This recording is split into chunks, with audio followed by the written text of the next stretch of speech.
Hello दोस्तों, नमस्ते, प्रणाम। आइए आज मैं सुनाऊंगी, बहुत प्यारा है, भोलेनाथ के भजन है, बहुत मस्त है। तो आप लोग सुनिए और जैसा भी लगे कमेंट में बताइएगा, और थोड़ा सा भी अच्छा लग जाए तो हमारा सपोर्ट कर लीजिएगा। तो अपने वीडियो को आगे बढ़ाइए।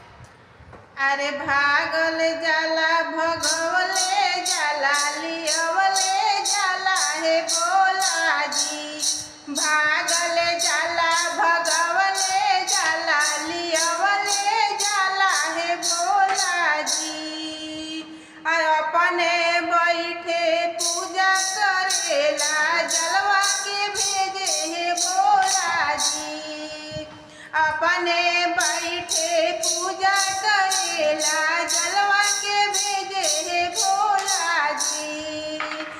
जलवा में के मछलियाँ देखी के डर लगे है भोला जी, जलवा में के मछलियाँ देखी के डरवा लगे है भोला जी।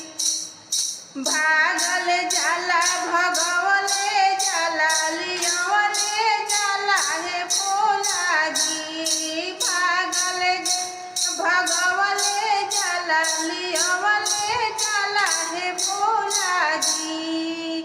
आय अपने बैठे पूजा करेला फलवा के भेजे है भोला जी, अपने बैठे पूजा करेला फलवा के भेजे है भोला जी। फलवा में के भंवरवा देखी के डरवा लगे है भोला जी, फलवा में के कोयलिया देखी के डरवा लगे है भोला जी। भागल जाला भगवले जाला लियवले जाला है भोला जी, अपने बैठे पूजा करेला फुलवा के भेजे है भोला जी, अपने बैठे पूजा करेला फुलवा के भेजे है भोला जी।